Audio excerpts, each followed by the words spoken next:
ಕೃತ ಶ್ರೀಶರಾದ ವಾದಿರಾಜರ ಮುಂದೆ ಒಬ್ಬ ಕಣ್ಣಿರದ ಬ್ರಾಹ್ಮಣ ಬಂದು ಕೇಳ್ತಾನೆ, ವಾದಿರಾಜರೇ, ನೀವು ಮಾಡುವ ಅಲಂಕಾರಗಳನ್ನು ನನ್ನ ಕಣ್ಣಿನಿಂದ ನೋಡಬೇಕು ಅನ್ನೋ ಆಸೆ ಆಗಿದೆ. ನಾನು 99 ವರ್ಷದ ಮುದುಕ, ಯಾವ ಶುಗರು BP ಎಲ್ಲ ವಿಷಮ ಸ್ಥಿತಿಯಲ್ಲಿದೆ, ಆದ್ರೂ ನನಗೊಂದು ಕಣ್ಣು ಬೇಕು ಅನ್ನೋ ಆಸೆ ಇದೆ, ಕಣ್ಣು ಕೊಡ್ತೀರಾ?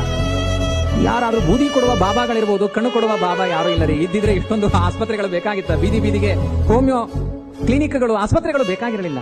ವಾದಿರಾಜರು ಹೇಳಿದ್ರು, ನಾಳೆ ಮಧ್ಯಾಹ್ನ 12 ಗಂಟೆಗೆ ಬಾ, ನಮ್ ಕೃಷ್ಣ ನಿನಗೆ ಕಣ್ಣು ಕೊಡ್ತಾನೆ. ಎಂತ ಚಾಲೆಂಜ್! ಆ ಬ್ರಾಹ್ಮಣ ಸಾಮಾನ್ಯ ಅಲ್ಲ, ಸ್ವಲ್ಪ ನನ್ನ ಬಾಯ್ತಾರ, ಅವ ಎಲ್ಲಾ ಕಡೆ ಹೇಳ್ಕೊಂಡು ಹೋದ, ಹೆಂಕು ವಾದಿರಾಜರು ಕಣ್ಣು ಕೊಡ್ಬೇರಿ, ಎಲ್ಲೇ ಕಣ್ಣು ಕೊಡ್ಬೇರಿ, ಖುಷಿ ಅವನಿಗೆ ಎಲ್ಲಾ ಕಡೆ ಹೇಳ್ಕೊಂಡೋದ, ಕಣ್ಣು ಕೊಡ್ಬೇರಿ ಹೆಂಕು ಪ್ರಚಾರ ಆಯ್ತು.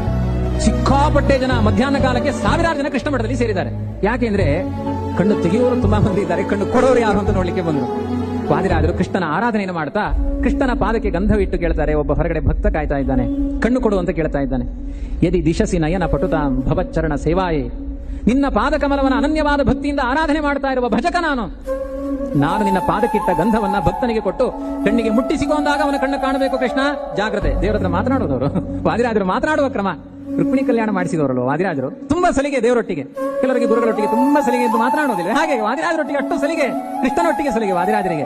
ನೀನು ಆ ಭಕ್ತನಿಗೆ ಕಣ್ಣು ಕೊಡ್ಲಿಲ್ಲ ಅಂದ್ರೆ ವಾದಿರಾಜರ ಮರ್ಯಾದೆ ಹೋಗೋದಲ್ಲ, ನಿನ್ನ ಮರ್ಯಾದೆ ಹೋಗುತ್ತೆ. ಯಾಕೆಂದ್ರೆ ಭಗವದ್ಗೀತೆಯಲ್ಲಿ ನಮೇ ಭಕ್ತ ಪ್ರಣಶ್ಯತಿ ಅಂತ ದೊಡ್ಡ ಸ್ಲೋಗನನ್ನ ಸೃಷ್ಟಿ ಮಾಡಿದವ್ ನೀನು, ಯೋಗಕ್ಷೇಮ ಮಹಾಮೇಹಂ ಅಂತ ಹೇಳಿದವ್ ನೀನು, ನಹಿ ಕಲ್ಯಾಣ ಕೃಷ್ಣ ದುರ್ಗತಿಂ ತಾತಗಚ್ಚತಿ ಅಂತ ಹೇಳಿದವ್ ನೀನು.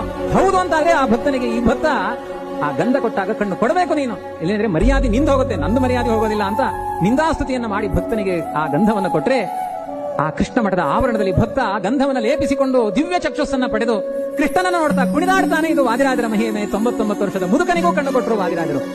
ಯಾರಿಗಿದೆ ಈ ಸಾಮರ್ಥ್ಯ?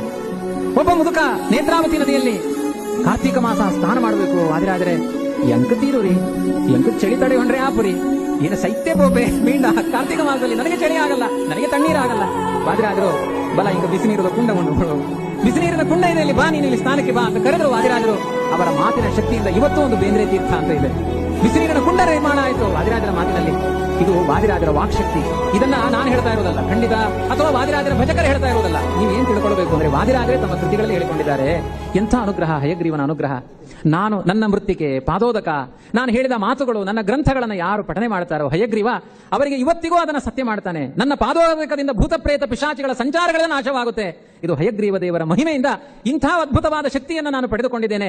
ಆದ್ರಿಂದಲೇ ಮತ್ತೆ ವಾದಿರಾಜರ ಸ್ಲೋಗನ್, ಅಥೋ ಮನುಜ ದುರ್ಬುದ್ಧಿಂ ತ್ಯಜ ಸರ್ವೋತ್ತಮಂ ಭಜ ವೈಕುಂಠಂ ವ್ರಜ.